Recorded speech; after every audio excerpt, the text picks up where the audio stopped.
On est aujourd'hui le dimanche 10 octobre, on est le 2 Tishrei et on commence notre premier des 3 cours de la semaine sur le livre de Josué de Yehoshua. Donc on commence aujourd'hui, après toute la semaine dernière passée à l'introduction au Nar, au Nevim Ktuvim, on commence aujourd'hui véritablement, bien qu'on avait déjà touché dans le 3e cours de la semaine dernière, on avait déjà touché des notions sur le texte lui-même, mais à partir d'aujourd'hui, et ceci pendant un très long moment, on va voir différents passages des Nevim et des Ktuvim. Alors bien sûr, je l'avais déjà précisé, c'est une évidence, on ne va pas voir verset après verset, on ne va pas voir forcément tous les sujets d'un livre, c'est absolument impossible, mais on choisira, d'ailleurs comme on l'a fait l'année dernière, sur Parshat HaShavua, sur la Torah de Moshe, Torah du soleil, Torah de la vérité, on a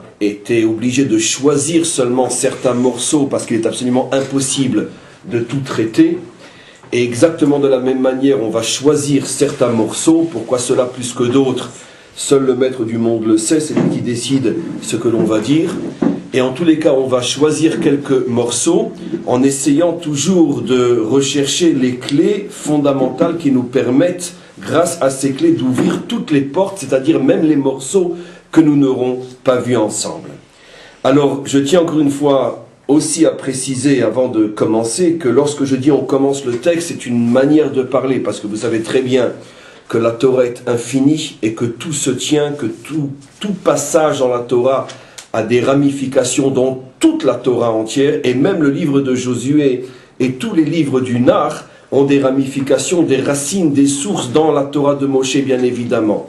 Et donc ça arrivera très souvent, comme on va le faire aujourd'hui, que bien qu'on est censé commencer un passage du texte de Josué lui-même, on va faire un très long détour, un très grand voyage dans d'autres endroits pour montrer que la Torah est une, la Torah est unique, et tous les points de la Torah sont liés et convergent tous vers une même direction qui est la vérité du Maître du monde. En tous les cas, on commence.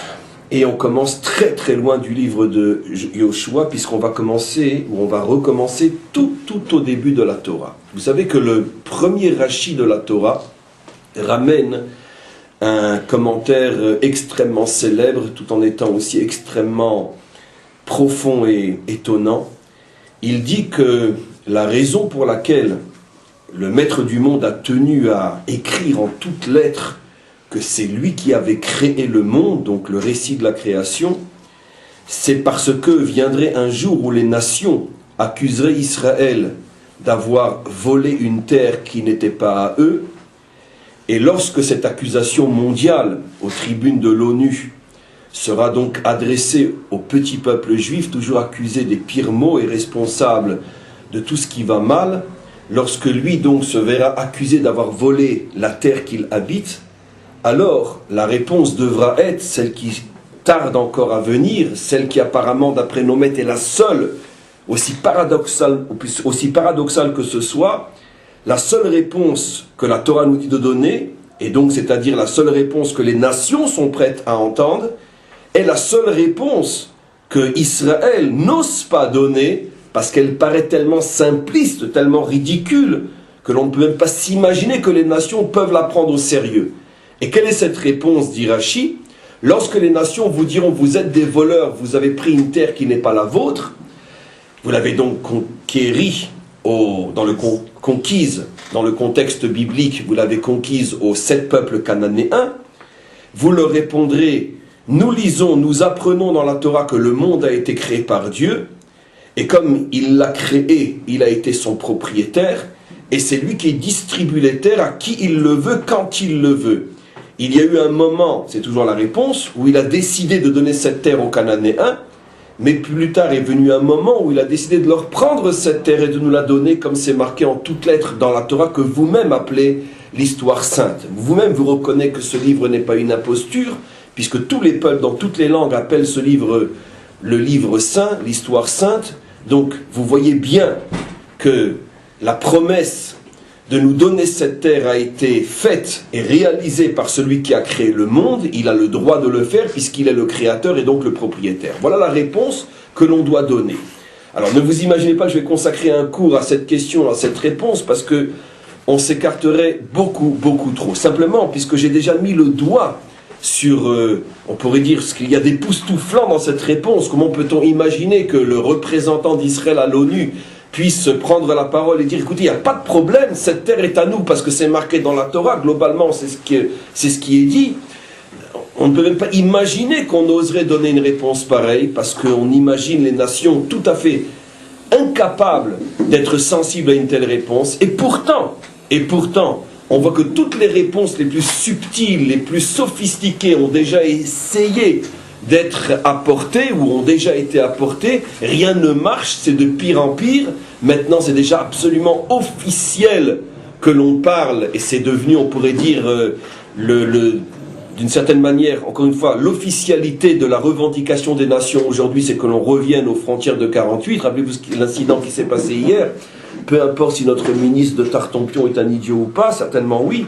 Mais en tous les cas, ce qu'il a dit, que le fait que toutes les nations se réunissaient à Jérusalem, c'est bien une preuve qu'ils reconnaissent Jérusalem comme étant notre capitale. Et voilà que ça fait un tollé inimaginable.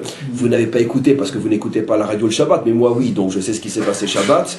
Et donc ça a fait un tollé inimaginable, au point que Israël est obligé de s'excuser. Mais non, il s'est trompé, il n'a pas voulu dire ça. Chazvé Shalom, qu'à Dieu ne plaise que Jérusalem soit la capitale reconnue. Notre capitale, vous avez déjà vu, enfin, c'est tellement... Même à Pourim, on ne pourrait pas faire des sketchs aussi idiots. Mais en tous les cas, voilà la situation dans laquelle on est aujourd'hui. On s'excuse qu'un des nôtres, et en plus un ministre, a osé dire que Jérusalem était notre capitale. Alors imaginez maintenant quelqu'un qui se mette à la tribune de l'ONU et qui dise Israël est à nous parce que Dieu l'a dit. Et pourtant, la Torah nous affirme que c'est la seule réponse à donner et c'est la seule réponse qui passe. Le problème, c'est que pour donner une réponse aussi incroyable, il faut y croire. C'est ça le test. Et comme on n'y croit pas, on ne va pas la donner. Mais le jour où Israël croira véritablement à cette réponse, automatiquement les nations y croiront elles aussi. Mais on ferme la parenthèse. C'est pas ça qui nous intéresse aujourd'hui. Ce qui nous intéresse aujourd'hui, c'est que dans notre paracha, Parashat Lech Lecha qu'on traitera ce mercredi ici et lundi à un autre endroit, dans notre paracha, paradoxalement, providentiellement, excusez-moi, Rachi rapporte une autre raison qui fait que cette terre est à nous. Quand Abraham arrive dans notre paracha, Parashat Lech Lecha en Eretz Knaan, le verset dit qu'il est arrivé jusqu'à Shrem, la ville de Shrem, et là-bas il a fait un misbéar, il a fait un autel pour proclamer le nom du Dieu un dans un monde entièrement idolâtre. Et la fin du verset dit Ve'aknani az ba'aretz. Le Cananéen était à ce moment-là dans le pays. Et Rachi bien sûr pose la question évidente. La Torah d'abord n'est pas un livre d'histoire, ou n'est pas que un livre d'histoire, ou presque pas un livre d'histoire. Donc qu'est-ce qu'on a besoin de savoir exactement à quel moment le Cananéen était sur cette terre? Et deuxièmement, ça vient comme un cheveu sur la soupe. Et on est en train de parler de l'arrivée d'Abraham en Eretz Israël, de sa première installation sur terre dans la ville de Shrem, et tout d'un coup, le verset conclut en nous disant Ve'aknani az ba'aretz. Qu'est-ce que cela signifie que le Cananéen est maintenant, en plus le mot az, maintenant, qui veut dire qu'il n'a donc pas toujours été. Tiens, pourquoi cette terre n'est donc pas la terre des Cananéens? Dans toute la Torah, elle s'appelle Eretz Knaan. Qu'est-ce que cela signifie que maintenant il est sur la terre? Rachi répond d'une manière extraordinaire, et il le prouve avec une facilité la facilité d'un enfant, tellement c'est facile à prouver, il suffit de savoir lire la Torah, qu'effectivement, cette terre n'était pas la terre des Cananéens. Parce que lorsqu'il y a eu la semaine dernière le partage du monde entre les 70 peuples après le déluge, on s'aperçoit que les Cananéens, qui sont les enfants de Ham, troisième fils de Noach, Ham a reçu en partage tout le continent africain. Ham c'est l'Égypte, Ham c'est la Libye, en ce qui concerne, et bien sûr, le Maroc, l'Algérie et tout le reste, l'Afrique du Nord et toute l'Afrique du Sud. Donc tout le continent africain qui est déjà suffisamment grand pour un seul des trois enfants de Ham, tout le continent africain appartient donc à Ham, et donc à Canaan, ses enfants, etc. Tandis que le Proche-Orient, pour rester très sans rentrer dans les détails, et très global, le Proche-Orient a été donné à Shem. alors que l'Occident a été donné à Japhet. Donc, le Proche-Orient, la Syrie, le Liban, je parle le langage d'aujourd'hui, la Jordanie, l'Arabie Saoudite, l'Irak, etc. Je ne dis pas la Perse fait déjà partie du monde occidental, comme on le sait, les Perses sont des Occidentaux. Et donc, le Proche-Orient a été donné à Hachem. Donc, la terre, cette terre, on ne va plus donner de nom maintenant, cette terre a été donnée à Hachem. Et c'est exactement ce que nous montre le verset en disant « Va'aknani az ba'aretz » le Cananéen était maintenant sur la terre, sous-entendu qu'il n'y était pas avant, parce que c'est précisément à l'époque d'Abraham que les Cananéens venant du continent africain ont traversé donc pas grand-chose, puisque de toute façon l'extrémité sud de la terre d'Israël touche le continent africain, et là, Tourafiar, etc. Et donc, ils ont traversé la frontière et ils ont envahi cette terre. Et donc la Torah veut nous montrer qu'au moment même où Abraham arrive sur cette terre promise, au même moment les Cananéens venant du sud viennent eux aussi sur la terre promise pour la conquérir et ils arrivent à la conquérir. Et depuis, cette terre est conquise au point qu'elle va s'appeler dans toute la Torah Eretz Kna'an. Mais il était important, nous explique Rashi, de faire un rappel historique fondamental. C'est pas parce que la terre s'appelle Eretz Kna'an dans toute la Torah qu'elle a toujours été la terre de Kna'an. Elle a été volée, conquise par le feu et par le sang. Elle a été dépossédée, elle a été volée donc aux Shémites, qui ont été complètement massacrés, qui ont disparu de cette terre. Et voilà que l'un des derniers Shémites arrive au même moment que les conquérants de la terre des Shémites. Je parle donc d'Abraham. Et qu'est-ce que nous dit Rashi? Tout de suite après que l'on nous dise que le Cananéen est en train de s'installer sur cette terre, tout de suite après, pour la première fois depuis qu'il est arrivé en terre d'Israël, à nouveau la promesse, Dieu promet à la semence, à la descendance, généralement on traduit descendance, mais je vais faire exprès dans ce cours, vous comprendrez pourquoi de traduire semence. Il promet à la semence, puisque c'est le mot exact, Zaraha, qui veut dire ta semence, il promet à la semence d'Abraham de recevoir cette terre. Et Rashi, à ce moment-là, explique différemment que dans le tout premier Rashi que je vous ai rapporté. Dieu dit à Abraham, tu constates toi-même que les Cananéens sont des imposteurs, ils sont des conquérants venus d'ailleurs en train de voler cette terre aux enfants de ta famille, de ta race, des Shémites comme toi, mais sache que cette conquête aura une fin, puisqu'ils ont volé cette terre. Viendra un jour où tes descendants, ta semence, reprendra ce qui est à elle, et cette terre vous sera restituée. Ce qui veut dire que d'après ce Rashi, la raison pour laquelle nous avons reçu cette terre, ce n'est pas comme ça semble être uniquement le cas dans le premier Rashi de la Torah, parce que c'est une promesse divine, Dieu a créé le monde, il en est son propriétaire, il fait ce qu'il veut, ce qui laisse malgré tout un certain sentiment d'arbitraire, bien que Dieu étant Dieu, effectivement il fait ce qu'il veut. Dans ce deuxième Rashi, appuyé sur un verset de la Torah donne une justification historique aussi au fait que nous avons finalement conquis cette terre. On commence le livre de Josué, donc il faut bien introduire ce qu'est la conquête. Il y a une raison, même historique, valable, juridique, si j'ose dire, à la conquête, ou plutôt à la reconquête de cette terre, puisque au départ, elle appartenait à la famille d'Abraham, ça veut dire à la race d'Abraham, qui sont les Shémites, le troisième enfant de Noach, dans la mesure où le monde a été clairement divisé en trois, un tiers pour Japhet, un tiers pour Ham et un tiers pour Shem, et en plus, Shem a reçu le plus petit morceau des trois, puisque le Proche-Orient ne tient même pas comme dans une province de l'Occident ou une province de l'Afrique. Donc en plus, on a reçu le plus petit, Shem a reçu le plus petit territoire, et en plus, il se le fait piquer par les Cananéens, et donc c'est pour ça qu'on reprend cette terre, et c'est tout à fait légal sur le plan historique ou sur le plan juridique.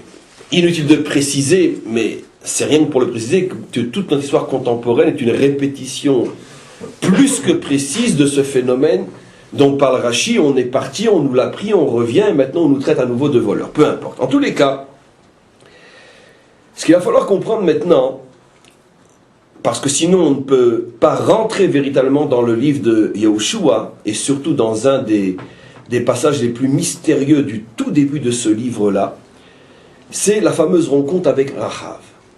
Vous savez que tout au début du livre, encore une fois on ne va pas voir tous les morceaux du livre, on ne prend que les morceaux clés.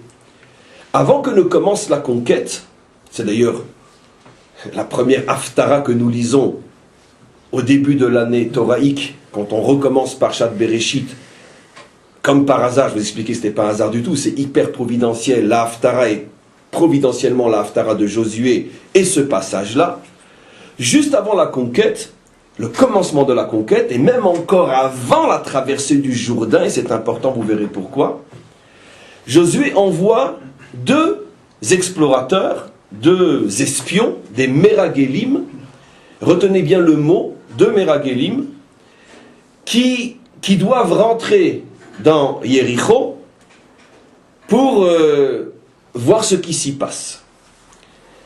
Et ces 2 Meragélim, qui sont, d'après notre tradition, Kalev et Pinchas.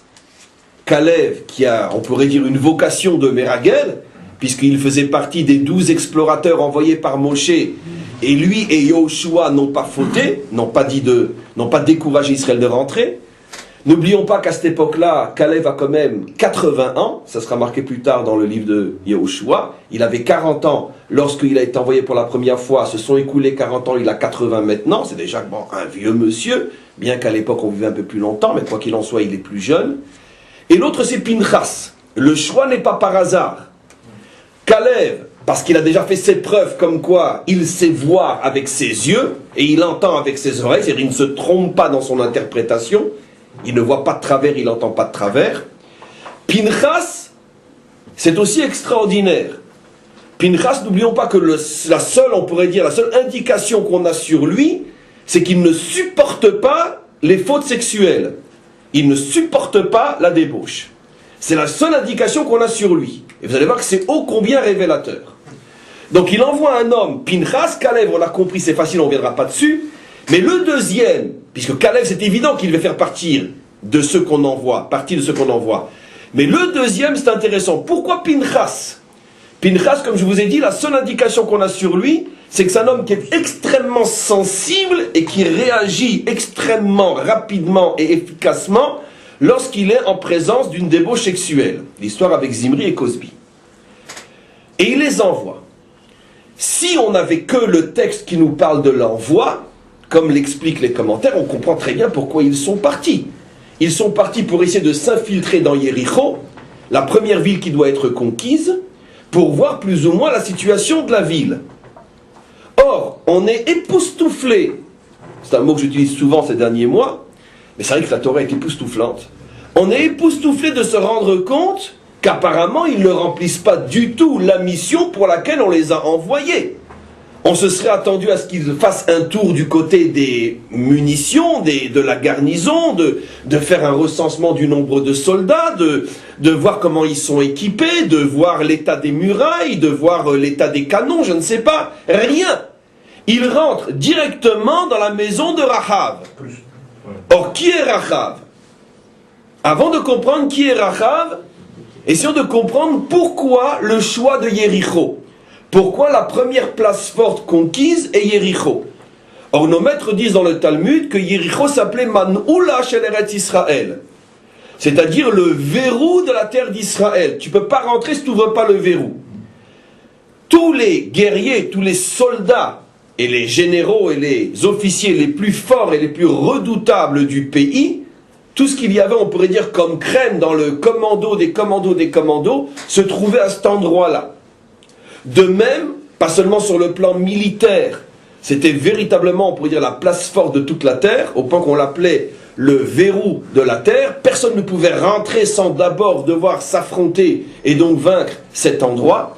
En plus, c'était l'endroit où se trouvait aussi, d'une certaine manière, la représentation, l'ONU, des 31 peuples proche-oriental. Vous savez qu'il y avait 31 peuples.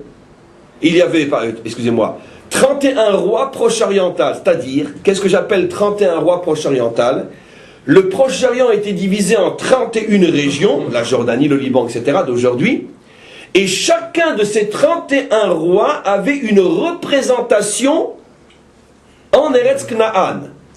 C'est-à-dire que comme aujourd'hui tous les rois ont une représentation dans le pays qui représente tous les pays, les États-Unis, et dans la ville qui représente toutes les villes, c'est-à-dire la finance du monde, pour l'instant encore plus ou moins New York, tous les peuples ont un représentant là-bas et cette représentation s'appelle l'ONU, exactement de la même manière, il faut comprendre de quoi on parle. Comme l'expliquent nos maîtres, comment se fait-il qu'on trouve 31 rois dans ce pays? En plus, vous voyez quelque chose qui est absolument époustouflant encore. C'est que le pays est déjà pas tellement grand, la terre d'Israël, tout le monde sait, c'est un quart de la Suisse. D'accord? Et encore. En plus, 31 rois sur un si petit territoire où il y a de la place pour tout le monde. C'est pas compliqué, on le lira dans le livre de Josué, vous lirez vous-même. Chaque ville avait son roi. Et donc, la ville de Jéricho avait son roi, la ville de Haï, qui est la prochaine, avait son roi, la ville de Beersheba avait son roi. Je ne dis pas que toutes les villes avaient un roi, mais les 31 villes principales de la terre avaient un roi. Mes amis, tous les commentaires se posent la question, où a-t-on vu un pays, en plus un petit pays, subdivisé en 31 régions avec chacune à sa tête un roi? C'est extraordinaire, j'ouvre une petite parenthèse. À quoi rêve toujours l'Israélien moyen? D'accord? L'Amérique, de ressembler aux États-Unis. Eh bien, l'origine biblique des États-Unis, c'est la terre d'Israël, mes amis. Avec la seule différence, c'est que là, c'est incompréhensible, parce que l'Amérique, on peut la diviser en 50 États, on le comprend. Que chaque État ait son roi et qu'il y a un roi au-dessus de tous les autres, on peut le comprendre. Roi dans le sens de dirigeant. Mais qu'on divise un village en 31 parties et que chaque partie ait un roi à sa tête, donc ça veut dire avec une autonomie presque totale, ça c'est incompréhensible. Mais qu'est-ce qui se passe dans ce pays, demande Rachi. Rachi révèle une chose extraordinaire. Israël n'était pas un pays comme les autres, c'était l'ONU, c'était le représentant des peuples. Et chaque roi qui n'avait pas un endroit sur cette terre pour le représenter, n'était pas considéré comme un roi faisant partie de la famille des rois importants. Ça veut dire une terre, comme toujours, extrêmement convoitée, Eretz Chemda. C'était la banque du monde. Pourquoi je dis la banque du monde? Parce qu'effectivement, Jéricho était effectivement le New York de l'époque. Ça veut dire que toute la finance mondiale se trouvait à l'intérieur des murailles de Jéricho. Et tous les rois du Proche-Orient avaient déposé en gage, pour garantir les finances, avaient déposé en gage dans cette ville ce qui était, d'une certaine manière, son symbole de richesse. Le roi de Babylonie, par exemple, qu'est-ce qu'il y avait mis à Jéricho? Eh bien, sa tunique de roi. Il avait un manteau royal, j'imagine, rempli de diamants. À lui seul, le manteau devait faire plusieurs centaines ou dizaines de millions de dollars, truffé de diamants et de pierres précieuses. Et ce manteau se trouvait à Jéricho. Qu'est-ce que le manteau du roi de Babylonie fait à Jéricho? Parce que c'était la banque mondiale, en tout cas la banque proche-orientale. D'où on sait que son manteau était là-bas, c'est que c'est entre autres le manteau qui va être volé par Achan dans le fameux butin, on en parlera encore cette semaine. Quand Josué avait dit tout le butin ira dans la caisse du temple, du tabernacle, et voilà que un des soldats, Achan, a pris une partie pour lui, et entre autres il a pris le fameux manteau, le manteau du roi de Babylonie. Puisque c'est marqué de Eretz Shin'ar, qui est dans le contexte biblique, la Babylonie. Qu'est-ce qu'il faisait là-bas? Je vous ai expliqué. Donc vous voyez, par tous les exemples que j'ai rapportés, que Jéricho est l'endroit où se trouvent tous les Giborim de Eretz Kna'an, l'endroit où se trouve une représentation de tous les rois du Proche-Orient, l'endroit où se trouve la banque proche-orientale, c'est vraiment la place forte par excellence. Vous comprenez donc pourquoi c'est là qu'Israël doit commencer sa conquête. Je reviens maintenant en arrière. On se serait attendu à ce que les explorateurs repèrent où se trouve la banque, où se trouvent les commandos, où se trouvent les soldats, les munitions, les provisions pour faire sauter les dépôts, etc. Rien. Directement, ils rentrent dans la maison de Rachav. Et qu'est-ce qu'ils font avec Rachav? Ils discutent avec elle. Et c'est elle qui leur transmet apparemment ce pourquoi ils étaient venus. Sachez que le moral des troupes est à 0. Ils entendent que le moral des troupes est à 0, ils repartent. Pourquoi ils sont venus chercher un tel renseignement de Rachav? D'où le savent-ils? Alors, celui qui ricane, je le fous à la porte et j'explique. Parce que Rachav était la prostituée de tous les généraux, de tous les princes, de tous les rois, de toutes les... On l'appelait Rachav parce qu'elle était très large, elle s'ouvrait à tout le monde. Rachav veut dire large. Et donc comme tout le monde allait avec elle, et puis qu'elle arrivait à leur tirer un petit peu des renseignements, pas pour trahir, parce qu'elle ne pensait pas qu'un jour ça servirait à Pinchas, etc. Quand ils arrivaient là-bas, alors elle les voyait complètement dehors, ils se la jouaient devant leurs soldats, etc. Mais quand ils arrivaient devant Achav, ils n'arrivaient même plus, premier Kirigara, lui, il n'arrivait même plus à durcir. D'où on le sait, c'est ce qu'elle a dit. Velo kamaru arbeish. Ils n'arrivent même plus à durcir. Pourquoi? Ils sont tellement abattus à l'idée que la conquête va commencer, que même devant moi, qui suis la femme la plus convoitée de la terre, nos maîtres disent que Rachav faisait partie des plus belles femmes de la terre. Je continue à dire attention à vos réactions. Nos maîtres vont jusqu'à dire que celui qui avait déjà vu une fois Rachav, rien qu'il pensait à elle, il avait un écoulement. Ça veut dire que c'était une beauté rare, cette femme-là. Quelque chose d'inimaginable. Et donc elle avait été choisie par tous les riches et les puissants du Proche-Orient pour venir, quand ils venaient chercher un petit peu d'argent qu'ils avaient dans leur coffre-fort là-bas, ou qu'ils venaient un petit peu se promener dans la région qui était la leur, parce que tous les rois, encore une fois, avaient, c'est très important, le chien à boire. Et donc, ils venaient faire un tour dans les domaines, dans le petit domaine, puisque 31 rois se partageaient un village. Ils venaient faire un tour dans le domaine qui était le leur en Israël pour bien montrer qu'ils faisaient partie de la famille des rois. Chacun, après, allait faire un tour chez Rachav. C'était le rituel. Vous comprenez? Les Avdil, chez nous, le rituel, c'est qu'on va à Yad Vashem. Là-bas, c'est qu'on allait chez Rachav. Donc, vous imaginez le niveau de la bonne femme. D'accord. Et voilà qu'ils vont chez elle. Pourquoi? Parce que c'est le seul endroit où on va pouvoir recevoir vraiment un vrai renseignement sur le moral des troupes. Parce qu'elle voit ceux qui dirigent les troupes, on pourrait dire, dans leur situation la plus révélatrice. Comment ils sont, où est leur force, où est leur virilité.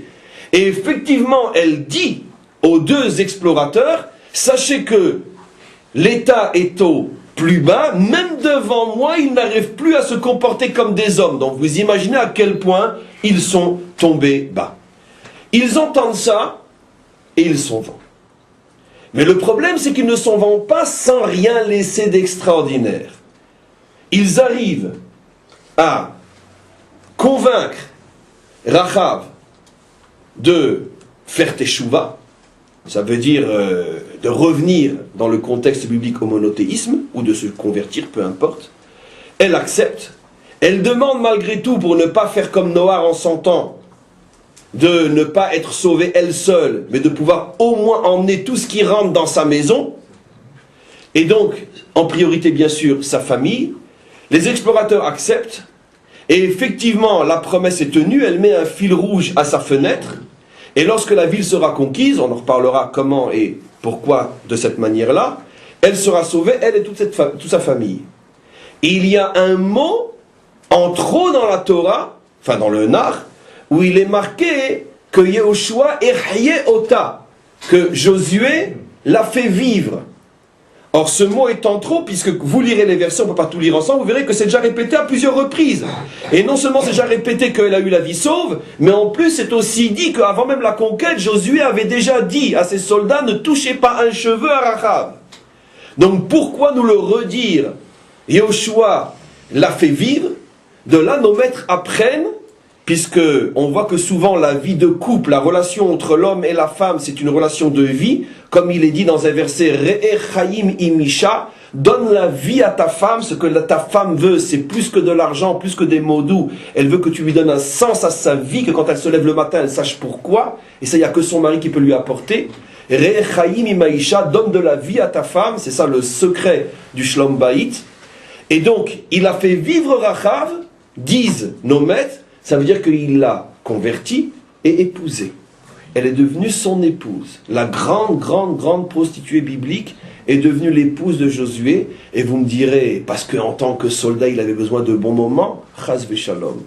Et est sorti de ce mariage, pour clouer le bec à tous ceux qui penseraient que, est sorti de ce mariage 8 des plus grands prophètes d'Israël, dont l'un des plus grands de tous, Jérémie, qui est un descendant de cette union entre Josué et Rachav.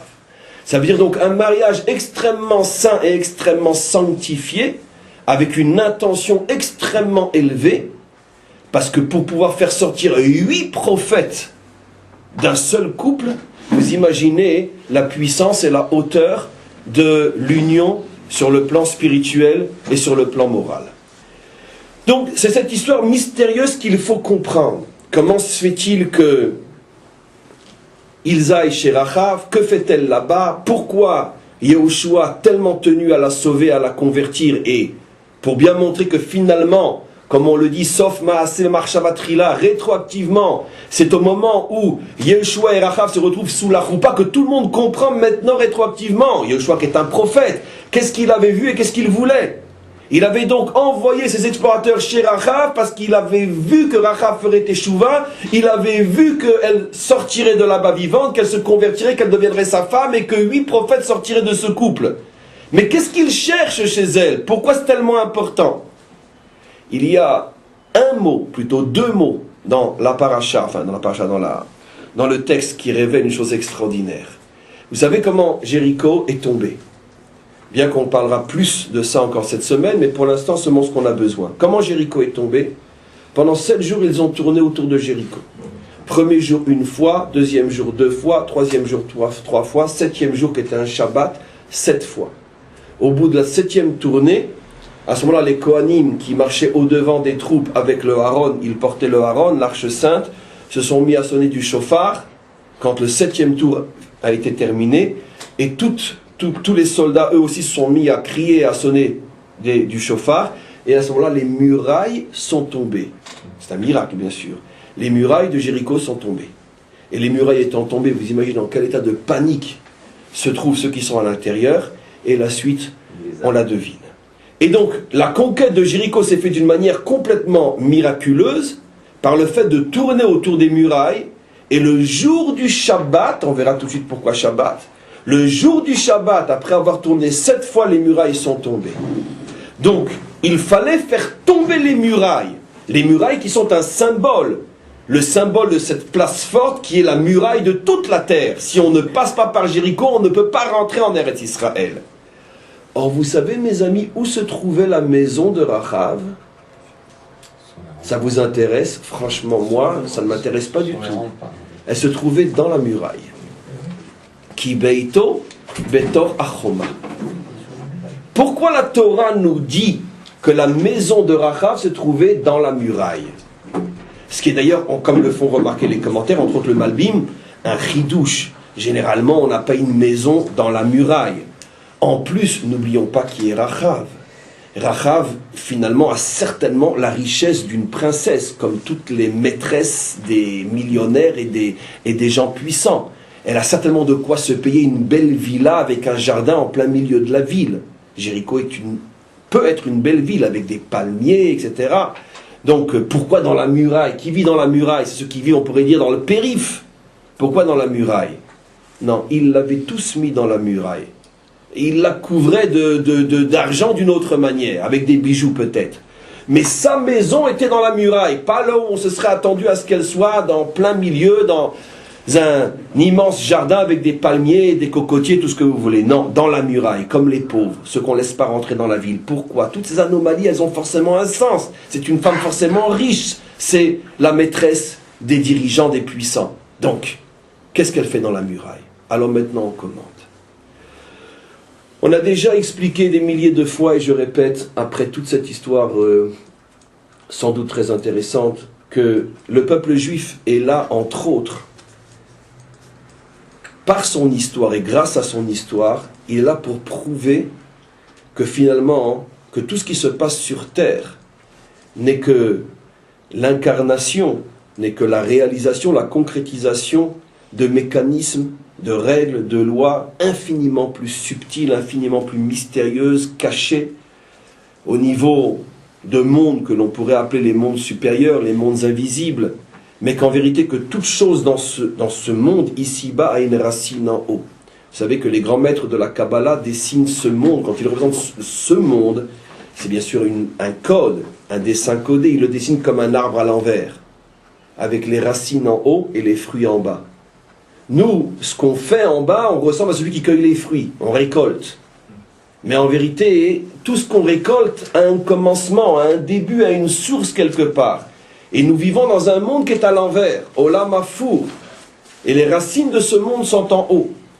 Et ce sont les actions humaines qui vont, d'une certaine manière, dégager, dévoiler certaines énergies extrêmement spirituelles que nos sens physiques ne captent pas. Et ces énergies-là vont agir au niveau des racines.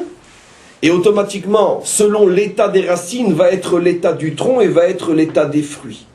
Alors bien sûr, cette théorie qui est tellement juive et tellement connue par nous tous, est loin d'être acceptée par tous, puisque le monde, pour l'instant, veut encore absolument s'obstiner à vouloir tout comprendre au niveau de ce bas monde. Bien qu'on est déjà aujourd'hui à une époque où on a de plus en plus d'éléments qui nous permettent de comprendre que l'essentiel des forces qui fait bouger les choses ne sont pas perceptibles par nos sens physiques. Les liens qui se créent entre deux portables, Jérusalem, New York, tu parles avec quelqu'un qui est à 6 000 ou 10 000 km de toi, est-ce que quelqu'un voit la connexion? Non. Et ce sont des exemples tellement simples que c'est même plus la peine de les apporter. Plus le monde évolue et plus on se rend compte que l'essentiel des forces réelles qui font fonctionner les choses sont finalement du virtuel. Aujourd'hui, quelle est l'armée de demain, qu'on espère que notre armée va devenir, avec ce qui se passe en Iran, on a de bons signes.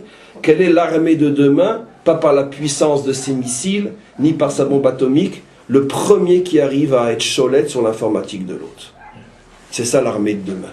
L'armée de demain, c'est pas un canon, c'est pas un uniforme, c'est quelques grosses têtes dans un laboratoire qui, de là où ils sont, dominent tous les ordinateurs de l'armée ennemie. C'est ça l'armée de demain. Et donc, ça veut dire par là que la véritable puissance, et c'est ce que d'ailleurs tout le monde essaye de chercher, le ou les cerveaux qui vont être capables de rentrer dans l'ordinateur du voisin. C'est en vérité la seule véritable guerre qui se mène aujourd'hui. Et celle-là, on n'en entend pratiquement pas parler, mais on ne peut même pas imaginer ce qui se passe. En tous les cas, tout ça pour nous permettre de comprendre assez bêtement comme quoi le monde évolue de plus en plus vers cette découverte, mais pour l'instant l'homme ne veut pas encore en tirer toutes les conséquences, on pourrait dire métaphysiques, mais on arrive de plus en plus à ces découvertes qui nous montrent que tout ce qu'on croyait être la force, le réel, le puissant, c'est pas ça. C'est le virtuel, la puissance, l'abstrait. Ça existe, mais c'est abstrait et viré par rapport à nos définitions pendant des millénaires de la force, du réel, etc. Si on pousse cette notion un peu plus loin, on s'apercevra un jour que de la même manière que cette machine qui est un portable peut créer une connexion virtuelle, selon notre langage à nous, avec quelqu'un qui se trouve à l'autre bout du monde, et on peut se parler et même se voir, et pourtant ce n'est qu'une machine, un jour viendra où on se rendra compte que mon bras aussi crée des connexions, que mon bras aussi envoie des ondes. Et lorsque je mets ma main dans la poche de quelqu'un pour lui prendre quelque chose, il y a un dégagement d'énergie inimaginable, négative, mauvaise, qui évoluent et qui se promènent dans le monde et qui agissent dans le monde et qui vont faire quelque chose dans le monde. On n'est pas loin de cette découverte-là. Je pense que notre génération commencera déjà plus ou moins à accepter qu'on puisse en parler. Et la preuve réelle sera faite au moment de la délivrance finale qui n'est pas si loin que ça. En tous les cas, le monde fonctionne d'après ce principe. Il y a des racines en haut qui sont influencées par le comportement de l'homme en bas. Et qu'est-ce que cela signifie? Cela signifie que tout le flux divin, mais qui se transforme pour nous en ce qu'on pourrait appeler les forces de la vie, la santé, la réussite, l'abondance, les bonnes terres, tout ce qui fait que, les bonnes pluies, tout ce qui fait que ce monde fonctionne et permet aux hommes sur terre de prospérer et de se renforcer et de réussir, tous ces fruits qui sont la prospérité, je ne parle même que sur un plan matériel pour l'instant, ont au départ une matrice. Ils ont au départ une racine qui est l'endroit à partir duquel ce flux commence à descendre. Et ce flux, au fur et à mesure qu'il descend et qu'il passe, on pourrait dire, d'atmosphère en atmosphère, se grossit, se transforme, il y a des mutations, des transmutations, au point que ce flux qui au départ est un flux extrêmement spirituel va pouvoir donner en bas une bonne récolte ou dans le corps humain la santé, la force, la réussite, etc. Maintenant écoutez-moi bien, j'ai déjà expliqué que le monde a été créé selon le principe de Hashan, c'est-à-dire une même vérité qui se retrouve dans l'espace, dans le temps et dans l'homme. Hashan étant les initiales de Aïn, Olam, l'espace, Shin, Shana, le temps, et Nun, Nefesh, l'humain. Et donc Dieu a créé son monde selon un dénominateur commun qui se retrouve dans le temps, dans l'espace et dans l'homme. Et c'est-à-dire, maintenant ce que je vais dire, c'est le résumé de milliards et de milliards de notions. Dieu a voulu que dans l'espace, dans le temps et dans l'homme, cette notion vous l'avez déjà entendue, vous devriez deviner ce que je vais dire, se trouve, on pourrait dire, la matrice terrestre qui fait actionner ce flux qui descend dans le monde. C'est comme ça que c'est prévu au départ, mais écoutez jusqu'à la fin. Dans l'espace, il a prévu la terre d'Israël, cette terre qu'on appelle après la terre d'Israël. C'est-à-dire qu'il a prévu dans l'espace un endroit qui est directement connecté à la racine du flux. Il a prévu dans le temps un moment qui est directement connecté à la racine, elle aussi c'est le Shabbat. Jéricho est tombé un Shabbat. Et il a prévu dans l'humain une racine terrestre directement reliée, ou plutôt un réceptacle, c'est le mot que je cherchais, un réceptacle, la terre d'Israël dans l'espace, le Shabbat dans le temps, et Israël dans l'humain, qui lui aussi est directement relié à cette racine. Maintenant, écoutez-moi bien, qu'est-ce qui se passe? Pour que la liaison se fasse comme il faut, normalement, sainement, avec un T et sans T, entre le réceptacle et la racine, il faut, et je vais vous expliquer pourquoi. Là, avant de vous dire ce qu'il faut, je vous préviens que je vais résumer, mais esquinter, massacrer une notion qui est infinie, sur laquelle on pourrait revenir des milliards de fois sans se répéter, en l'approfondissant à chaque fois davantage. Donc, excusez-moi pour le massacre de la notion. Pour que ce flux fonctionne comme il faut que le réceptacle en bas, je parle de l'homme essentiellement, qui est le plus important des trois, ait un comportement sexuel propre. Qu'est-ce qu'on appelle un comportement sexuel propre? C'est-à-dire que sa semence ne soit déversée que dans le réceptacle avec lequel il a décidé, à tous les niveaux, physique, moral et spirituel, de construire son existence. Quand je dis une sexualité propre, je ne fais absolument pas qu'à Dieu ne plaise à de l'abstinence. Je ne fais absolument pas à la définition peut-être de la pureté sexuelle dans toutes les autres religions.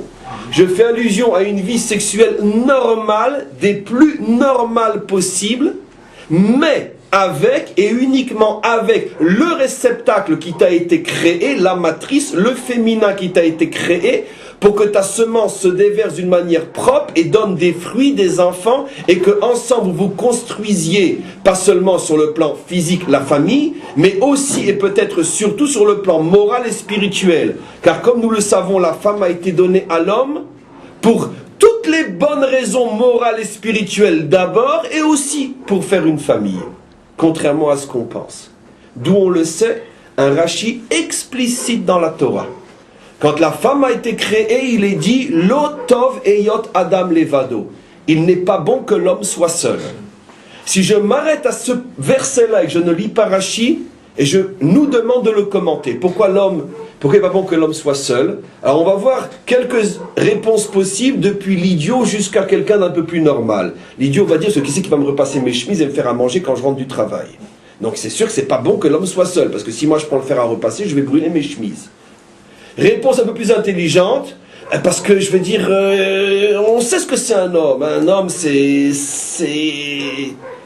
rien sans la femme. Il a besoin quand même de la femme pour lui donner des structures, lui donner un cadre. Quand il rentre chez lui, c'est quand même plus agréable une belle maison qu'une chambre d'hôtel, même de 5 étoiles. Tout le monde le sait. Combien de temps on peut vivre dans une chambre d'étoiles, dans une chambre d'hôtel même de 5 étoiles? Il n'y a rien comme une maison, même une baraque dans laquelle se trouve ton épouse. te donne plus de vie et de force que le plus beau des autels. Donc c'est une réponse un peu plus intelligente, qui élève la femme à un niveau un peu plus élevé que repasseuse et cuisinière. Je peux avoir une réponse encore un peu plus intelligente, parce que l'homme ne peut pas être seul, il a besoin d'un échange, il a besoin de se confronter à autrui. La femme est l'autrui par excellence avec lequel on se confronte, donc on apprend à sortir de soi, de son égoïsme, Là déjà on approche. Mais Rachid donne la raison suprême et la seule. Il dit, parce que l'homme ne peut connaître Dieu qu'avec son épouse. Si l'homme est seul, il ne connaîtra jamais Dieu, il sera toute sa vie un idolâtre. Voilà la réponse de Rachid. Regardez, je n'ai fait que traduire Rachid. L'homme ne peut pas ne pas être un idolâtre sans épouse. Ça veut dire que la vocation de la femme est d'apporter à l'homme finalement toute la raison de sa création, l'amener ou le ramener vers le Dieu un. En dehors de l'épouse, personne ne peut t'amener vers le Dieu un. Déjà, mes amis, apprenez de là que de tout ce que l'on doit respecter, c'est ni le Rav qui passe en premier, ni le Rabbi qui passe en premier, ni l'aide X, Y qu'on peut recevoir. Le premier de tout ce que l'on doit respecter, c'est son épouse. Car c'est la seule qui a été créée pour amener l'homme à la connaissance du Dieu un. Vous voyez combien les hommes sont à des années-lumière de comprendre ce que nous dit la Torah. Donc en tous les cas, après avoir fermé la parenthèse, on comprend que l'épouse a été donnée pour permettre à l'homme une élévation spirituelle inimaginable. Et bien évidemment, c'est réciproque de l'un pour l'autre et de l'autre pour l'un, bien évidemment. Alors ça, c'est la pureté sexuelle. Avec celle qui t'a été donnée pour t'élever vers le Dieu un, est la vie sexuelle la plus normale possible. Mais en dehors de ce réceptacle, toute semence mise à l'extérieur de ce réceptacle va occasionner, va causer quelque chose de catastrophique. Et regardez l'un des plus grands secrets que la Torah nous révèle, ou plutôt les maîtres de la Kabbalah nous révèlent. Pourquoi c'est lié à la sexualité? Mais on comprend pourquoi. Parce que de la même manière qu'en bas, et puisque le bas est la représentation terrestre du haut, de la même manière qu'en bas la vie passe par ce membre-là, automatiquement, il existe en haut aussi un canal par lequel le flux passe. Et comme c'est l'attitude de ceux qui sont en bas qui vont influencer ce qui se passe en haut, si tu dévies ton canal et que tu déverses ces forces dans un autre réceptacle que le tien, qu'est-ce qui se passe à ce moment-là? Tu dévies le canal d'en haut et tu vas faire que son flux va se déverser ailleurs. Et qu'est-ce que ça veut dire ailleurs? Il va se passer quelque chose d'absolument catastrophique à ce moment-là. Tous les réceptacles qui sont liés à la racine du flux en haut vont être capturés par la clipa, vont être capturés par les forces étrangères. Dans l'espace, dans l'humain et dans le temps. Dans l'humain, qu'est-ce qui va se passer? Je vais maintenant répéter une notion sur laquelle on a déjà énormément travaillé toute l'année dernière, mais qui est inépuisable tellement elle est profonde et tellement il faut la comprendre pour comprendre ce qui se passe quand on faute. Notre peuple est au départ composé d'âmes inimaginables. De la même manière que sur le plan physique, il y a des hommes plus intelligents, plus moraux, plus forts, plus courageux, plus tout ce que vous voulez, sur le plan des âmes. Et c'est parce que sur le plan des âmes aussi, il y a une certaine différence. Il y a des âmes qui sont extrêmement plus spirituelles que d'autres. Quand je dis plus spirituelles, je n'ai pas dit forcément meilleures que les autres. Parce que je n'ai pas de récompense à recevoir pour une chose qui m'a été donnée. Au contraire, quelqu'un qui a une âme moins spirituelle et qui va faire 100 mètres, et pour lui faire ses 100 mètres, c'est plus dur encore que pour l'âme spirituelle faire 100 kilomètres, l'âme qui a fait 100 mètres sera peut-être plus récompensée, parce que chacun selon ses efforts. Les fum, tsara, agra. Chacun reçoit la récompense selon l'effort. Donc je ne suis pas en train maintenant de classifier par rapport à leur valeur, mais je donne une classification par rapport à une réalité, que pas tout le monde naît avec la même sensibilité spirituelle. Il y a donc des âmes qui sont extrêmement spirituelles, mais elles sont en même temps extrêmement fragiles, ou plutôt extrêmement convoitées. C'est-à-dire que la moindre faille, ces âmes-là vont être capturées et vont être, d'une certaine manière, kidnappées, elles vont être emprisonnées ailleurs. Nos maîtres donnent un exemple très simple. Quand un pays, on parlait tout à l'heure de banque mondiale, quand un pays, le nôtre, les autres, veut mettre tout son argent dans un même endroit, ce qu'on appelle la banque nationale, à Jérusalem, à New York, peu importe, c'est certainement l'endroit qui doit être le plus hyper protégé, parce que c'est le plus hyper convoité. De la même manière, les âmes qui sont les plus élevées ont aussi une fonction qui est une fonction énorme, c'est qu'elles sont le plus proches de ce flux et font fonctionner ce flux plus que n'importe quelle autre âme. Rappelez-vous ce que dit le Talmud sur le fameux Rabbi Hanina. Rabbi Hanina était un homme à sa génération par le mérite duquel tout le flux matériel qui se trouvait dans le monde, pas seulement chez les Juifs mais même chez les nations, passait par lui.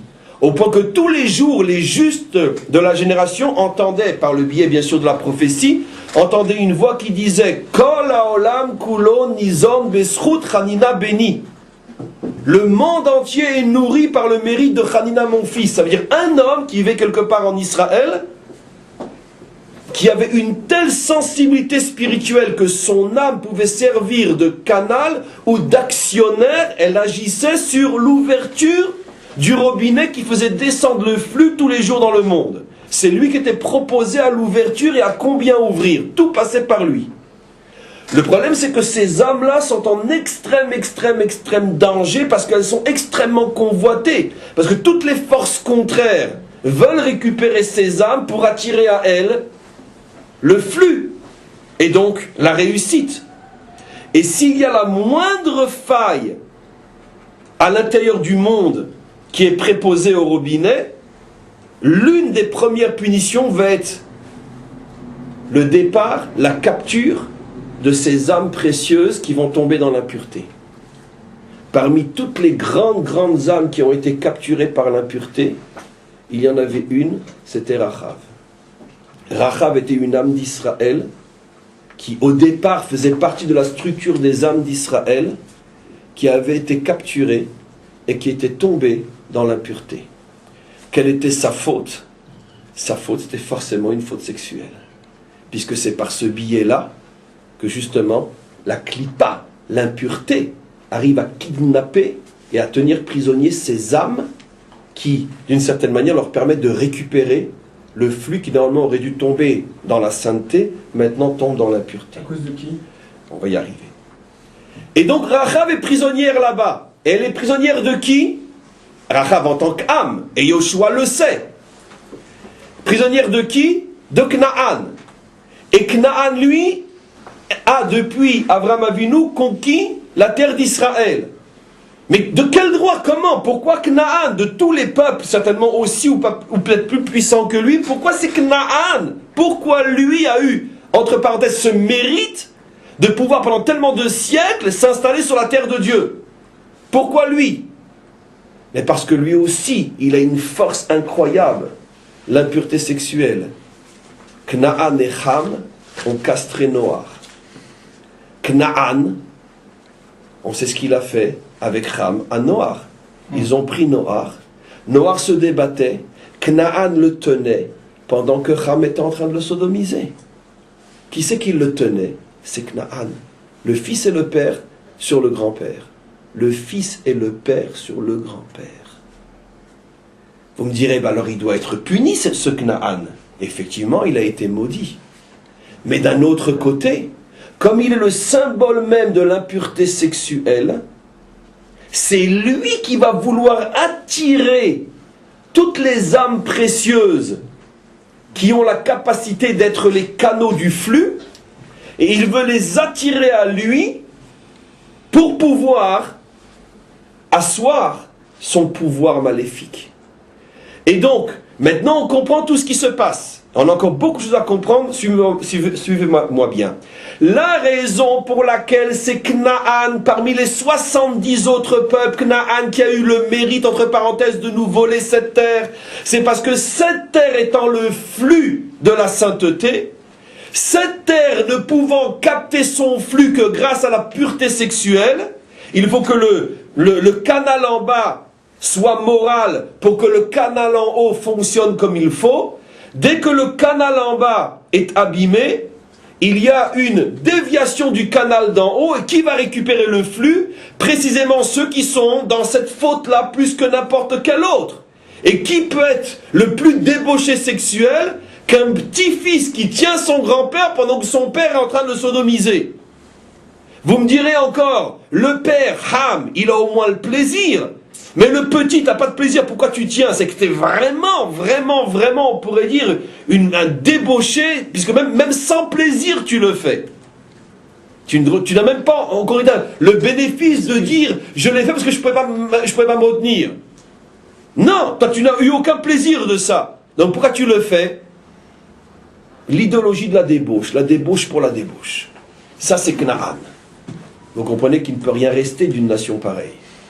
Ça c'est Canaan. C'est très important ce que je dis parce que sinon on ne peut pas comprendre la suite. Parce que quand on va lire après les conquêtes, la guerre et le fait que dans chaque ville conquise, on sait plus ou moins ce qui s'est passé, on ne comprend pas. Mais pourquoi Israël a commencé son histoire avec une telle conquête et donc la nécessité de faire disparaître tellement de monde? Mais qui est Canaan? Qui est Canaan? Un homme qui tient de toutes ses forces, qu'il est jeune, il a 20 ans, 18 ans, il tient son grand-père qui est en train d'hurler, mais lâche-moi, petit salaud, lâche-moi.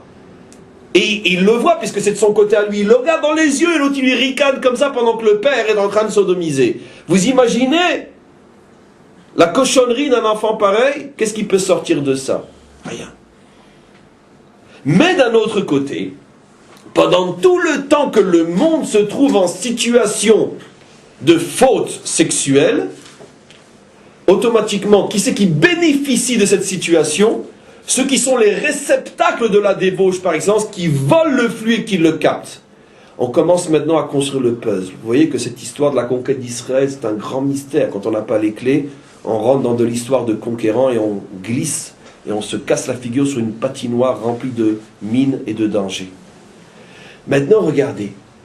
Où la Torah nous révèle cette histoire que le Cananéen est en train maintenant de conquérir la terre, parce que ce n'est pas sa terre. C'est au moment où Abraham arrive. Mais au moment où Abraham arrive où? À Shrem. Et quand vous entendez le mot Shrem, mes amis, vous pensez à quoi? Débauche sexuelle. Dina s'est fait violer là-bas. Bien sûr. Dina s'est fait violer là-bas. Et après, Yosef a été vendu là-bas. Et Yosef incarne quoi si ce n'est la pureté sexuelle? Comme c'est extraordinaire, la logique plus que scientifique de la Torah.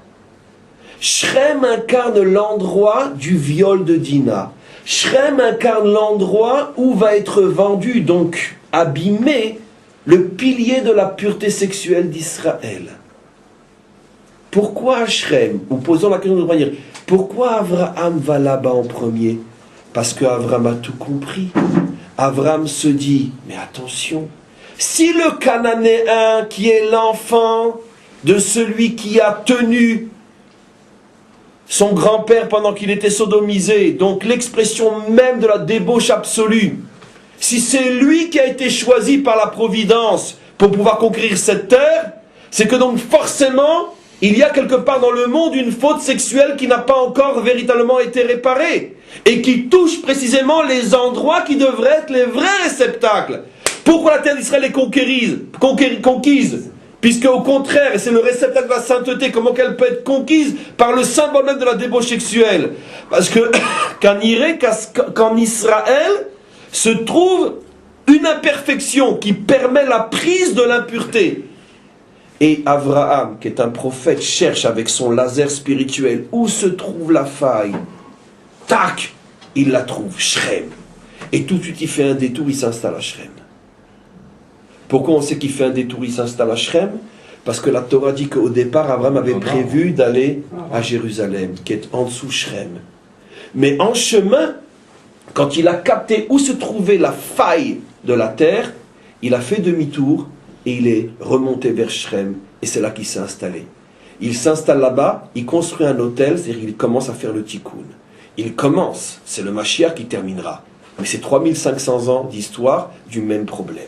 il commence à faire le tikkun. Il nous montre que c'est là que ça se passe. Vous comprenez maintenant pourquoi le cours de la semaine dernière, où je vous ai expliqué que c'est par le mérite de la Brit Mila qu'on reçoit la terre d'Israël. Vous comprenez maintenant comment le puzzle se ferme, comment tout devient logique. Pourquoi spécialement la mitzvah de la circoncision nous donne un mérite en terre d'Israël? Tout est lié à ce problème-là. Tout est lié à ça. Alors maintenant, on comprend qu'il n'y a pas de contradiction entre les deux Rashi. La véritable raison, dit Rashi, le premier Rashi, pour laquelle la terre d'Israël nous a été donnée, c'est parce que Dieu est le maître absolu de ce monde et il décide lui et seulement lui qui est propriétaire de quoi. Et en plus, ce premier Rashi nous montre, comme la loi de la Shemitah aussi nous le montre, que finalement cette terre n'appartient pas plus à Israël qu'à quiconque, elle n'appartient qu'à Dieu. Nous ne sommes que des locataires, même si nous sommes des locataires qui ont un contrat à vie, mais nous ne sommes que des locataires. Notre relation à la terre, c'est que la Shem Haaretz, la terre appartient à Dieu. Le deuxième Rashi nous apprend autre chose. À partir du moment où Dieu vous nous l'a donnée, pourquoi on ne la reçoit pas tout de suite? Pourquoi elle passe par tellement de forces contraires et impures? Ça, c'est tout le cours d'aujourd'hui. Il nous l'a promis, c'est vrai. Nous l'avons et nous l'aurons, c'est vrai. Mais on nous la reprend aussi souvent, c'est vrai aussi. Et c'est généralement les peuples les plus impurs qui arrivent à nous la reprendre. Pourquoi? Parce que quand on n'arrive pas à garder nous-mêmes cette terre en connexion avec sa source pure, automatiquement la nature a horreur du vide, ou c'est nous, ou c'est les monstres. Mais ça ne peut jamais être un intermédiaire. Vous ne verrez jamais sur cette terre un conquérant qui n'est pas un débauché sexuel. Je répète ce que je dis. Le dénominateur commun à tous ceux qui nous volent cette terre, c'est que ce sont des débauchés sexuels. Le plus grand, le plus symbolique de tous s'appelle dans la Torah les Philistins. Et d'où est issu le peuple des Philistins? Ce sont des mamzerim, des bâtards d'Irachi, des enfants d'inceste et d'adultère. Comme par hasard, tiens, le seul des peuples bibliques avec lequel on est encore aujourd'hui, avec leurs descendants, puisque c'est au même endroit, sur la même bande, au même endroit qu'aux époques les plus anciennes, on est encore en tension et en conflit avec eux. Donc ce sont, sur le plan, on pourrait dire, historique, et au niveau de l'esprit au moins, véritablement, la suite logique. La Torah nous dit que l'origine, ce sont des mamzerim, des bâtards. Or c'est clair que quand la Torah nous révèle ça il y a 3500 ans, elle n'était pas concernée par l'actualité d'aujourd'hui. Pourquoi c'est le seul de tous les peuples avec lesquels on a un problème sur cette terre, le seul de tous dans toute la Torah, le seul peuple qui est un peuple mamzer, et comme par hasard le seul qui arrive à nous tenir tête sur cette terre? Pourquoi? Et parce que justement, où la terre est entre les mains de ceux qui font tout pour que leur sexualité soit propre, ou cette terre est entre les mains de ceux qui souillent la sexualité. Mais il n'y a pas d'intermédiaire, il n'y a pas de juste milieu. C'est ou tout blanc ou tout noir. Maintenant, on revient et on peut presque terminer. L'intention de Yeshua était la suivante. Yeshua savait et avait compris que toute la force des Cananéens tient sur Rachav. C'est elle la muraille de Canaan. Oui, c'est elle la muraille de Canaan. La prostituée des rois était la force des rois. Dans le premier sens et dans le sens plus profond. Parce que les rois tiraient leur force de cette femme aussi, dans le sens le plus concret du terme. Mais c'est beaucoup plus profond que ça. C'est beaucoup plus spirituel. À chaque fois que Rachav avait un rapport avec l'un de ses rois, elle renforçait, sans le savoir et malgré elle, la présence de ses rois sur la terre d'Israël. Et c'est pour ça que sa maison était dans la muraille. Parce qu'à cette époque-là, ils n'étaient pas plus idiots et peut-être plus intelligents qu'aujourd'hui, en ce sens qu'ils étaient capables de ressentir des choses que l'homme standard aujourd'hui ne peut pas ou ne veut pas reconnaître et ressentir. À cette époque-là, les devins, les magiciens, là, comme tous les avaient une véritable sensibilité qui leur permettait de capter l'invisible, et tous avaient senti que la puissance de Canaan se trouvait dans une femme. On va la mettre dans la muraille et personne ne pourra nous faire tomber. Et c'est pour ça que tous les rois disaient à Rachav, écoute ma chérie, tu auras tous les bijoux du monde, tous les diamants du monde, mais ta maison, on la veut dans la muraille. Mais enfin, pourquoi? Je veux une villa comme tout le monde. On t'expliquera un jour. C'était la muraille. Mais parce que c'était la muraille de Jéricho. Rachav était la muraille de Jéricho. Mes amis, de là, on apprend une chose bouleversante. Que très souvent, la force du mal, et quand je dis très souvent, c'est pour ne pas dire tout le temps, parce que la Torah est le modèle fondamental. La force du mal n'est pas le canon que l'on voit, ni les menaces que l'on entend. La force du mal, la force qu'a le mal, c'est souvent, pour ne pas dire toujours, une âme juive perdue là-bas, qui se trouve à un endroit extrêmement vital, où c'est absolument incroyable, mais je pense personnellement que c'est de la foutaise, j'ai entendu que c'est de la foutaise de gens extrêmement sérieux. Mais le simple fait qu'on ait pu émettre le fait que celui qui nous menace tellement est d'origine juive, même si c'est de la foutaise, peu importe, j'ai entendu de gens très sûrs que c'est de la foutaise, on a dit à un certain moment qu'ils s'étaient convertis à l'islam. Mais le fait qu'on puisse le dire, ça, c'est que c'est un très bon cours aujourd'hui. Le fait qu'on puisse le dire, ça c'est pas une foutaise. Parce qu'il y a quelque chose de vrai là-dedans. Le mal ne peut pas être à ce point mal s'il n'a pas capturé, s'il n'a pas volé une étincelle divine qu'il tient en capture et il puise de cette étincelle en capture toutes les forces dont il a besoin. C'est ça le secret de Achav. Josué le savait. Il avait vu en prophétie juste avant la conquête que se trouvait chez Canaan le vrai secret de sa puissance. Si on arrive à récupérer cette femme, les murailles vont tomber. Regardez comme la symbolique est belle. C'était la muraille. Il a envoyé, maintenant on comprend pourquoi il a envoyé Pinchas. Il a envoyé le radar. Pinchas, c'est celui qui a une sensibilité sexuelle, dans le bon sens du terme, inimaginable. Il a dit, je vais envoyer Pinchas. Pinchas, lui, est capable de déceler si je me trompe ou pas. Quand Pinchas s'est trouvé en face de Rachav, tous les commentaires posent la question que je vais reposer devant vous. Enfin, je ne comprends pas. On envoie un homme comme Pinchas dans la maison de Rachav, t'as pas peur qu'avec son regard il brûle tout? Vous imaginez? C'est le dernier qu'il faut envoyer dans une maison pareille? Non, parce que c'était le test. Yeshua ne voulait pas se fier uniquement à ce qu'il pensait avoir compris. Il va envoyer un radar. Pinchas, lui, on ne peut pas le rouler, il est préposé à ce genre de choses. Si Pinchas ne la brûle pas de son regard, c'est la preuve que je ne suis pas trompé.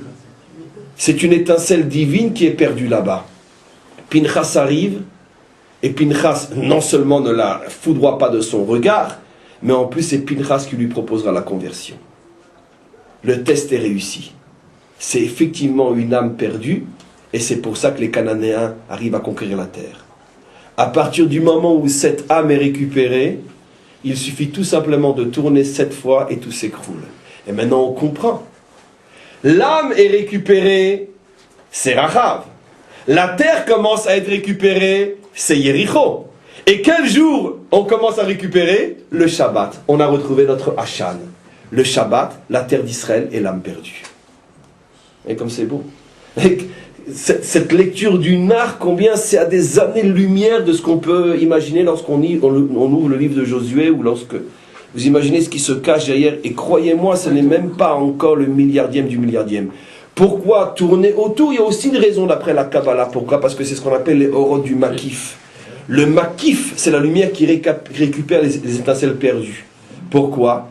Parce qu'on peut donner un exemple terrestre. Quand tu veux éventuellement libérer un prisonnier, tu sais qu'il est dans un endroit. La chose que tu fais pour pas qu'on s'enfuit avec, c'est d'entourer la maison pour être sûr que personne ne peut s'échapper. On explique dans la Kabbalah que la lumière du Makif, c'est ce qui fait fuir l'ennemi et qui permet de récupérer les étincelles. Vous comprenez aussi d'une certaine manière la symbolique qui nous dépasse complètement, qui se cache derrière la capture de Gilad. Vous imaginez ce que cela veut dire? Cela veut dire que tant qu'il est là-bas, on n'a aucune possibilité de surmonter le problème. Et ils l'ont tellement bien compris que je peux vous donner un scoop qui n'est même plus un scoop, car vous savez très bien, il ne sera malheureusement jamais rendu par l'intermédiaire d'un échange. Pourquoi? Parce que quand on sera d'accord de donner les 1000, ils en voudront 1200. Parce que dès le départ, ils ne veulent pas le rendre, parce qu'ils ne peuvent pas le rendre, puisqu'ils savent, sans pouvoir l'expliquer vraiment, que toute leur dernière force qu'il leur reste, c'est parce qu'ils le tiennent. Il vaut beaucoup plus que 1000 ou 2000 ou 3000, il vaut toute la bande de Gaza.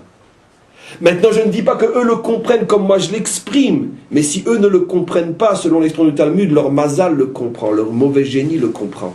Et donc, automatiquement, il n'y a aucune chance qu'ils soient échangés, puisque Melechatchila, ils n'ont jamais eu l'intention de l'échanger, puisque de toute façon, il n'y a aucun prix pour eux qui puisse justifier le fait de le perdre, car ils savent qu'ils en ont besoin, justement pour pouvoir continuer à exister. C'est toujours le même phénomène, toujours la même chose. Je vous rappelle qu'à l'époque de Moshe aussi, il y a eu ce phénomène. Amalek, qu'est-ce qu'il faisait? Il est venu attaquer pour capturer tous ceux qui traînaient en dehors des nuées. Et beaucoup plus tard, le roi de Harad, qu'est-ce qu'il a fait lui aussi? Vayesht mimeno shvi. Il est arrivé à capturer aussi une femme d'Israël. Non, maître, c'était une servante, peu importe, mais une femme d'Israël. Il y a constamment cet essai de capture. Comment? 2 fois ça. Et bien sûr, Acharon Chaviv. Et la source de toutes ces explications, c'est la Torah elle-même. Lot est capturé, Sarah est capturée, Rivka est capturée. C'est constamment ce même phénomène que les forces contraires savent que leur puissance dépend de la récupération de ces étincelles perdues. Donc en tous les cas, pour conclure et terminer le cours d'aujourd'hui, qui est finalement la première haftara de l'année, c'est la haftara de Josué qu'on lit donc quand on recommence la Torah. Cette haftara donc qui tourne entièrement autour de l'histoire de Rachav nous montre 2 choses essentielles. D'abord que le monde ne fonctionne absolument pas selon les règles de l'histoire telles qu'on les explique dans les cours et les universités d'histoire. C'est clair que ça c'est seulement l'aspect, on pourrait dire terrestre, mais que la véritable histoire se joue à un niveau infiniment plus complexe. La pire erreur que Yoshua aurait pu faire, c'est d'envoyer des espions pour voir l'état des munitions ou l'état des soldats. C'est la pire des choses qu'il aurait pu faire, c'est-à-dire qu'il n'aurait rien compris au film, ou plutôt ça prouve qu'il aurait vraiment vécu dans un film et pas dans la réalité. Mais Yoshua est un vrai dirigeant, ça c'est la deuxième leçon qu'on prend. Qu'est-ce qu'un vrai dirigeant d'Israël? Celui qui sait que l'histoire d'Israël, au moins, en vérité, même la leur, fonctionne comme ça. Mais déjà, arrivons à le comprendre, à le vivre pour nous, que l'histoire d'Israël ne fonctionne pas en bas, elle fonctionne en haut. Et que lorsque tu veux affaiblir l'ennemi qui est en face de toi, ça ne sert à rien de lui faire sauter ses dépôts de munitions. Fais-lui sauter l'étincelle qui lui donne sa force et tu peux être sûr qu'automatiquement la muraille va tomber. Aujourd'hui, comment qu'on réalise ce combat? Alors sachez mes amis, et je le dis avec le plus grand sérieux possible et inimaginable, et je précise surtout qu'on ne comprenne pas et qu'on ne dise pas de bêtises de ce que je vais te dire. Le Rav a dit que, je ne fais pas allusion à vous, car je sais que ça ne vous arrivera pas, mais j'ai tellement de bêtises qui courent dans le monde que j'ai dit que je n'ai pas dit, je précise. Si chacun d'entre nous dans ce pays, entre 18 et 21 ans et plus encore, a le devoir absolu, sans la moindre excuse possible, de servir dans le salle, et tous ceux qui disent le contraire sont des imposteurs. Malgré tout,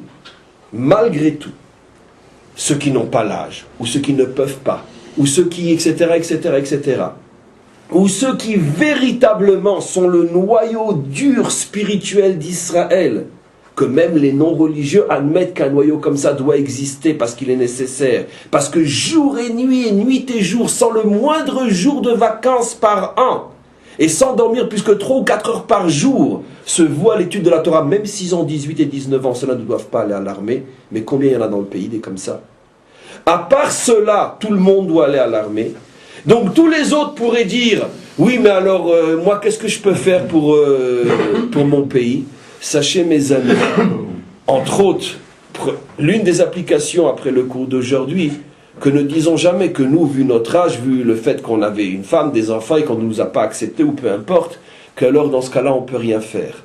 Notre rôle est aussi, si pas plus important, que le rôle de ceux qui tiennent un fusil à la main. Parce que l'histoire d'Israël ne se décide pas uniquement sur le champ de bataille. L'histoire d'Israël se situe aussi et se joue aussi sur un autre champ de bataille beaucoup plus spirituel, mais qui en vérité est le premier de tous les champs de bataille au niveau duquel la véritable victoire en bas va se jouer. C'est le champ de bataille en haut. par le fait que notre étude, nos prières, nos mitzvot sont faites aussi dans l'esprit, dans la kavana de se battre. C'est pas que Dieu pardonne un tel gros mot. J'étudie pas pour avoir le paradis, que Dieu... Presque on va mourir sur place de dire une bêtise pareille. Non. On étudie la Torah en Eretz Israël parce que c'est aussi un moyen de combattre. Parce que les vrais ennemis, ou plutôt les vraies armes, excusez-moi, de l'ennemi ne sont pas forcément, comme j'expliquais, les canons. Et à chaque fois que l'un d'entre nous fait une véritable mitzvah, une véritable étude, une véritable prière, à ce moment-là, il contribue à libérer ces étincelles capturées qui nourrissent nos ennemis et qui donnent à leurs canons la force qu'ils ont. Mais lorsqu'ils sont privés de ces étincelles, automatiquement, la muraille tombe. C'est pour ça qu'on est tous alarmés. On est tous en train de servir ce pays. Et je dois savoir à partir d'aujourd'hui, si je ne savais pas déjà, que quand j'ouvre un livre de Torah, à ce moment-là, je suis en train de faire mes milouïm ou je suis en train de servir sous le drapeau d'Israël. C'est comme ça qu'on doit le sentir avec la plus grande fierté. Je suis un soldat d'Israël. D'ailleurs, tout le peuple juif est appelé Tzivot Hachem. Et ça n'a pas d'importance quel âge on a, 70, 80, 20 ans, 2 ans. On est tous des soldats de ce peuple. Simplement qu'il y en a qui servent aussi avec un vrai fusil. Il y en a d'autres qui servent derrière des ordinateurs. C'est d'ailleurs la plus grande et la plus forte armée d'Israël aujourd'hui. Celle dont on parle le moins, mais la plus efficace de toutes. Et il y a ceux qui servent avec un livre. Mais au moins que tu dois en être conscient, que quand tu étudies la Torah, véritablement tu es un combattant. Mais tu te bats sur un autre terrain. Encore une fois, que ça ne serve pas de prétexte à tous les peureux, les lâches et les feignants qui se servent de ce que je viens de dire pour se cacher derrière un livre. Mais c'est pas parce que le monde est rempli de lâches et de menteurs qu'une vérité ne reste pas moins vraie. Que la lutte avec un livre à la main est une lutte pas moins importante que la lutte avec un fusil dans la main. Et on s'arrête pour aujourd'hui. Amen.